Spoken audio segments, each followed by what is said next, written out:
Well, hello everyone, and welcome back to our adventures in Egypt. Well, for those of you who've been following along, you've seen us go and delving into the depths of tombs and exploring different temples, but probably something that you noticed is that not a lot of the original relics are there. Most of those, well, many of them were raided and looted.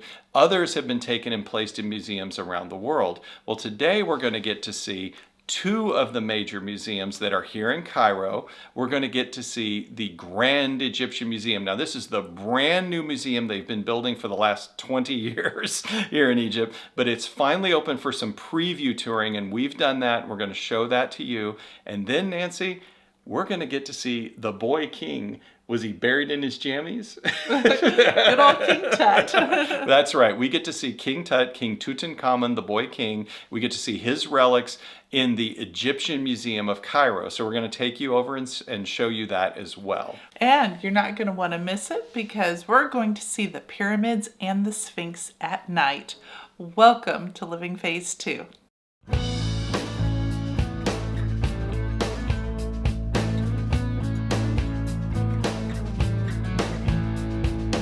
Hi, I'm Mike. And I'm Nancy, and we're empty nesters striving to live life to the fullest. And we are living that full life, exploring and viewing the ancient artifacts of Egypt here at two of the major museums in Cairo.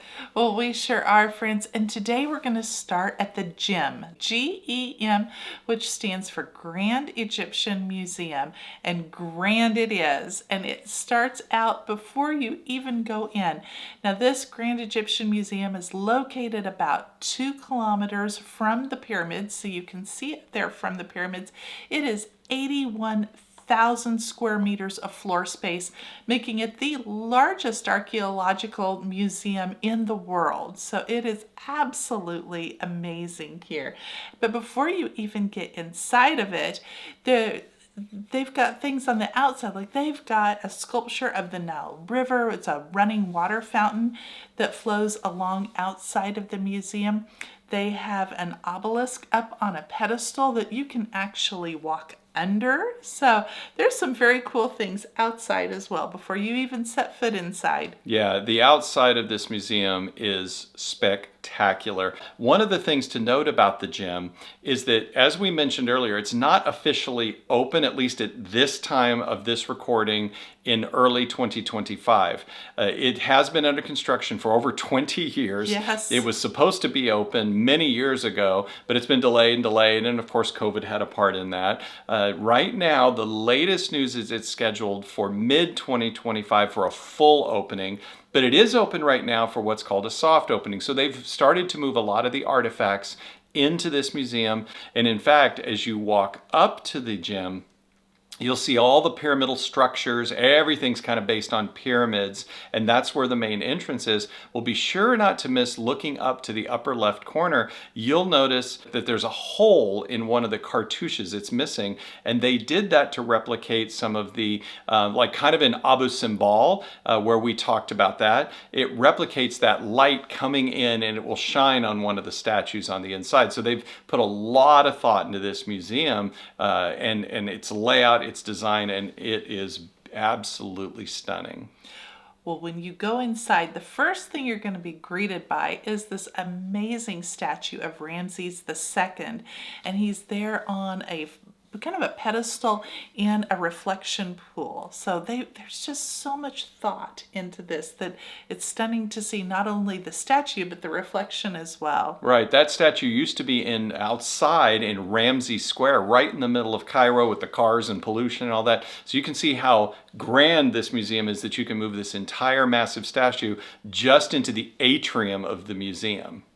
Now, what we're going to do today is we're going to not only show you some of the amazing artifacts and things that you can see in this museum, but we're also going to give you a touring plan. So it is not something to undertake and just, lightly. You want to kind of understand, the best path and the best way to tour it. They don't really have maps, at least right now, that you can have a paper map, but they do have QR codes where you can download and you can go and look at this. And they also, to make it easier for people that may not have a cell phone plan, they have Wi-Fi. And that brings us to the sponsor of today's episode, Surfshark VPN. Well, if you're going to connect to a public Wi-Fi like in the Grand Egyptian Museum, and so that you can read those QR codes, especially if you don't have a local cell phone plan, it can save you a lot of money there. We would never recommend connecting to a public Wi-Fi without something to protect yourself, like Surfshark VPN. Well, what is a VPN? It's a virtual private network. And what that does is it builds a secure communication tunnel between your device and all the way back to the websites that you're trying to access. So no one can intrude on your data, no one can capture your data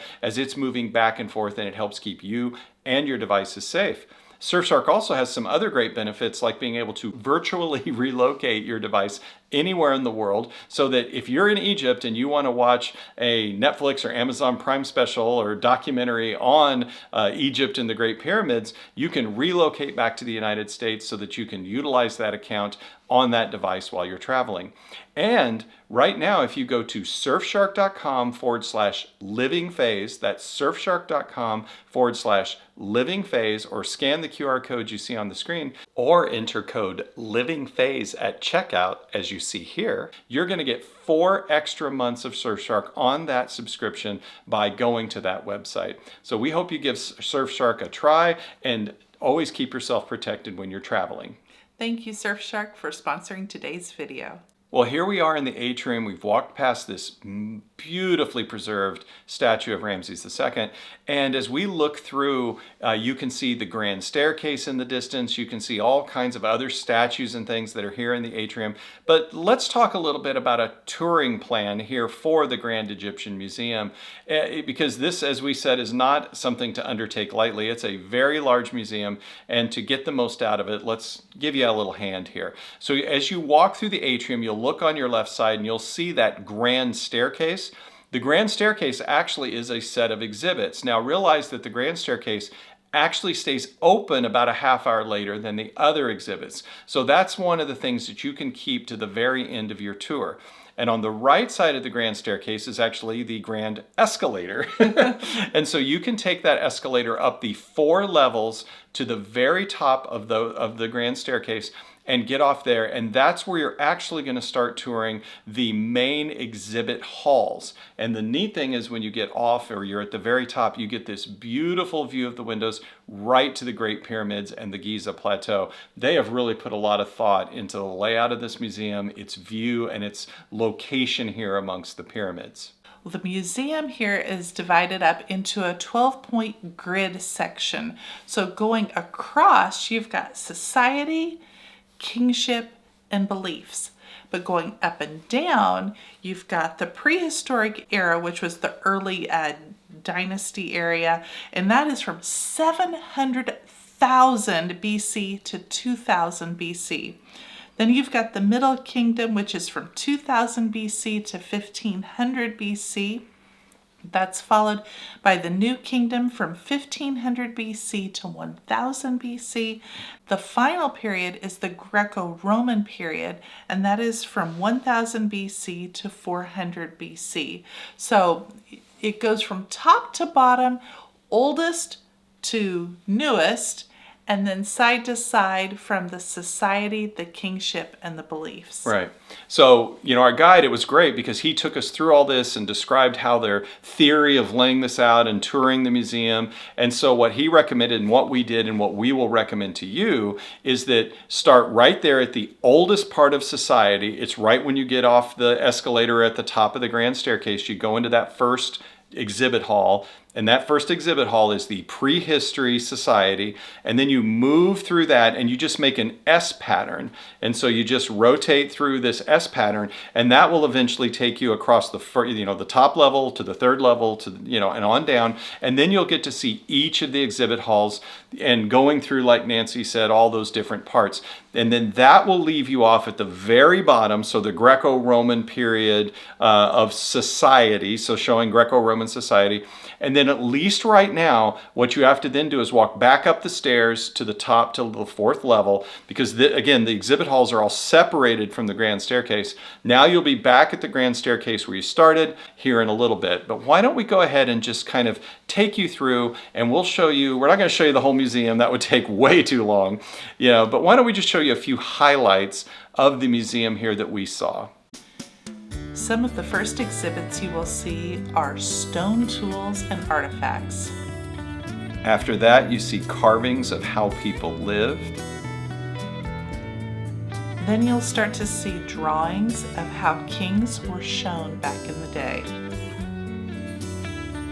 Now here we encountered one of the first multimedia exhibits. They have several of these between the different exhibit halls. Be sure to see these because they're really impressive. And they really make Egyptian history come to life. Next, you're going to see an amazing wooden boat carving. All the little characters were just unbelievable considering it's thousands of years old.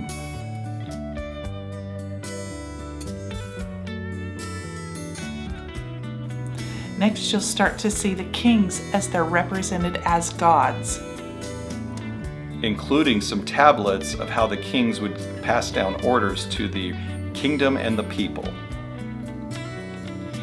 You're going to see some of the oldest sarcophagus, including some of the canoptic jars that still contain the organs of the ancient pharaohs. Next is beautiful jewelry from the Middle Kingdom.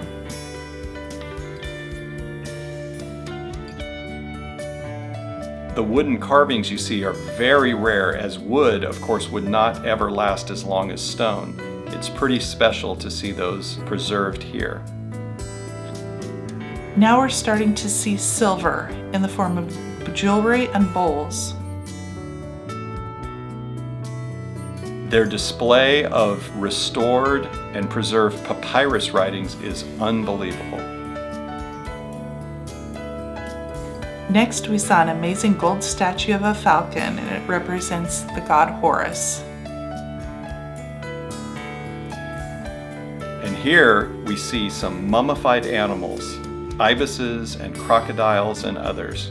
Reminds us of the crocodile museum we saw in an earlier video. We saw a pretty amazing sarcophagus from the Greco-Roman period.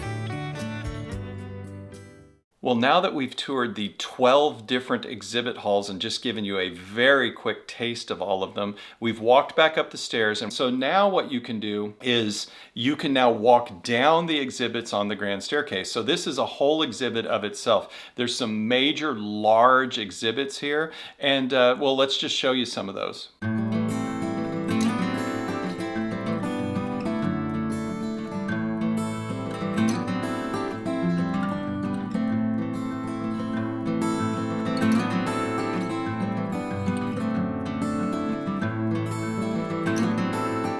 Well, that really was quite amazing. And now that we're here at the bottom, of course, they have the gift shop, and they've done quite a nice job with the gift shop. That's fun to walk around, and we did get some pictures of the pyramids here. Yes, some more drawings by the same artist who did the ones in Petra. They had some lithographs here of those as well. And honestly, the prices were really reasonable here. I didn't think they were too bad. They also had a robot that would automatically create your name in cartouche, in Egyptian hieroglyphics. I went back and forth. I thought about getting it. We ended up not. We actually saw this. Make it into a bookmark. Yes, or a scroll or whatever. Okay. Yeah, they'll put it on many different things. And we saw this same setup even at the airport at a few different places. So, and it's not too expensive. I think I checked, and it's about $15 just for a simple bookmark, and then it goes up from there to $20, $25 depending on how big you want your cartouche done. Also note that they don't allow professional cameras in here. Right. I had a small little Osmo camera that isn't much bigger than this, and our guide said, no, don't even try to take that in. Cell phones are fine, and that's where we got all of the different video and pictures that you've seen. But yeah, don't take any major, large cameras there. At least right now, they're not allowing those. Well, it is time for us to leave the gym because we have a night show that we're going to. It's called the Sound and Light Egypt. Yeah. So this is going to be a history of Egypt shown in lights that are projected onto the pyramids and the Sphinx. Yeah, we arranged this before our trip. We had some friends who had done it before. I guess what we'll say is we'll preview this for you a little bit to say it's maybe this is maybe a little bit of a take it or leave it, but we'll show you what it looks like and tell you about it, and we'll let you be the judge. So our guide took us over there. It didn't start until, oh gosh, it was almost 9:30 at night when it finally started, because they had to let it get completely dark.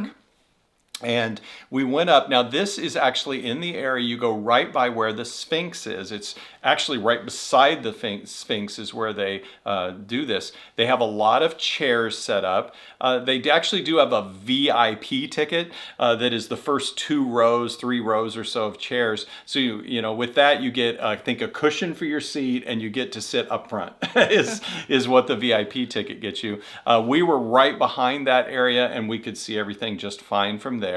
One of the nice things is when you arrive, get there just a little early, and you can go right up to the front where the rock wall is, and you can get some amazing pictures of the Sphinx and the pyramids. It was almost worth it just for that. I was actually going to say that to me, that's really what's worth it, is to see it here at night, because, well, take a look at the show here, because I thought it was a little slow moving. Oh, Harmakis, you are my life's safeguard.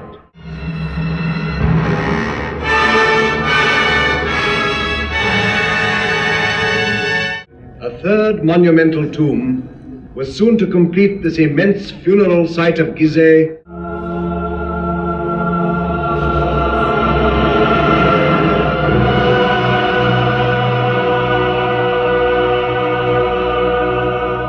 So that show went on. It took about 45 minutes.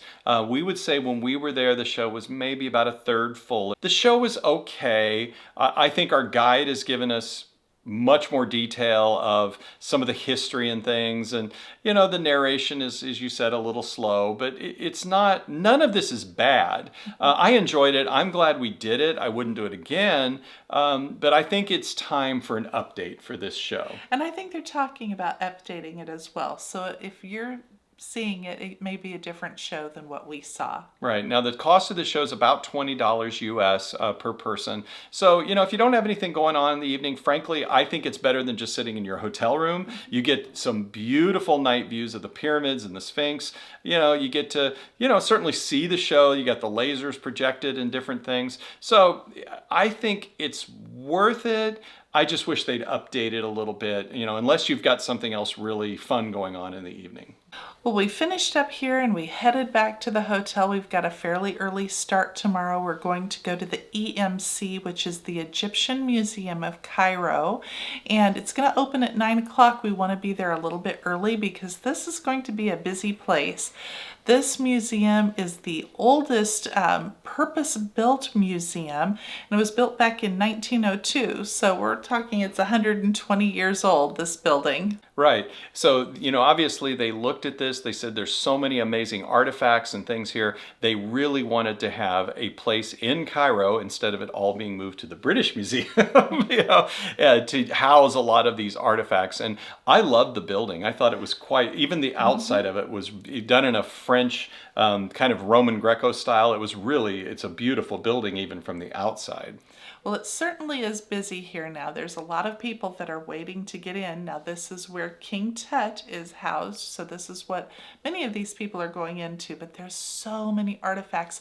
There are over 120,000 artifacts in this museum that they will be moving over to the gym here, hopefully very soon. Right, and we'll just mention it one more time. Remember that, as Nancy said, the plan is to move these artifacts over to the gym, and they're not quite sure what they're going to do with this original building yet. I certainly hope they do something with it, because it is a beautiful building. Yes. You know, if you hear museum in your head, this is the kind of building you think of for a museum. So hopefully the Egyptians will figure something really nice to do with this building, and it doesn't become lost to time. Right. But as we went in, like Nancy said, it's a little crowded. There's a lot of people here. We did get here about 15 minutes early and kind of had to wait till 9 o'clock.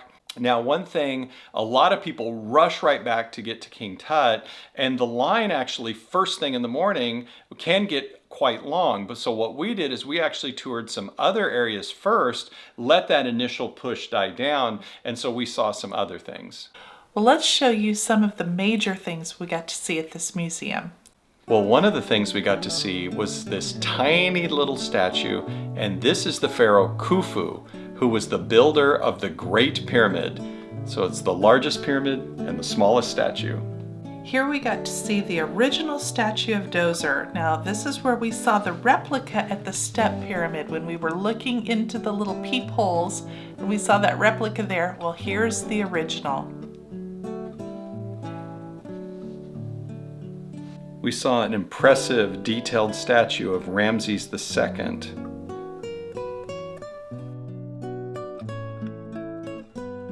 And if you go around to the backside, you'll see that the god Horus is blessing him with his wings around his neck. We saw many statues representing daily life.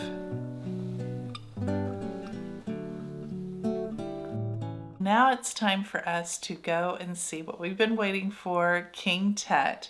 Now before we go into the special room that holds all of the personal artifacts of King Tut, outside it you're going to see his chair or his throne. There is a jackal, Anubis, who's there. He's the God of the underworld. Yeah, I would say lead you into the underworld here. So we had to stand and wait in line and just kind of wait our turn to get into this special room. Yeah, now once you go into this room, please be aware there's no photography, and they do have about 5 people standing around in there, and you hear them over and over and go, no phones, no pictures, no pictures, and, so we, out of respect, of course, didn't take any pictures in here, but what you're seeing here is stock photography that we have, so this is, allowed to be taken and shown to you, and it was really amazing. I mean, to stand there and see the burial mask of King Tut, to see the sarcophagus, to see the jewelry, all of those things were stunning. Just absolutely the stunning. Adornments that they do for these pharaohs is just unbelievable. But of course, we've been seeing tombs of all the pharaohs and just all the work that's put into that is just incredible. Well, thinking about all the tombs in the Valley of the Kings, they all had artifacts like this in them at one time. And of course, they were looted and raided, and King Tutankhamun, King Tut, was one of the only ones they found intact. And so it's really quite amazing to get to see these artifacts, that weren't looted, that we got to see them here in the museum. So certainly, no matter where King Tut ends up, they have an entire hall that's dedicated to King Tutankhamun, King Tut, in the gem. It's of course not there yet. We're in the Egyptian Museum of Cairo, and this is where it's been for decades. And but when you get to Cairo, if you're going to go on this, ask your guide, ask around, okay, where's King Tut today? Which museum is he in? Because that's going to be changing as things go along. When we left that room, we headed down the hall, and the next thing we saw were the grandparents of King Tut, Tuya and Yuya. And these are some of the world's best preserved mummies. They're preserved so well that they're just behind glass. They don't have any special additional preservation because they say they're not going to deteriorate anymore. Right, they didn't have to hermetically seal them or put them in nitrogen or something, yeah. And these are a little creepy, but they are really amazing how, well preserved they are, yeah. Now, Tuya and Yuya are 3,400 years old, and they were actually discovered in a tomb in the Valley of the Kings, tomb 46. So many years ago. They were discovered in 1905. Yeah, I don't think they look a day over 3,000 though. Well, after seeing Tuya and Yuya right in that area, along the wall, again, not very far from the two mummies, is the second largest papyrus scroll in the world. And what this is, it's a writing of the Book of the Dead. Now, if you go back and you remember when we went into the tomb of Eunice in the area of Saqqara, that was also the Book of the Dead, but written all in hieroglyphics in the stone of the tomb. So here it is written on a papyrus paper that just goes on and on.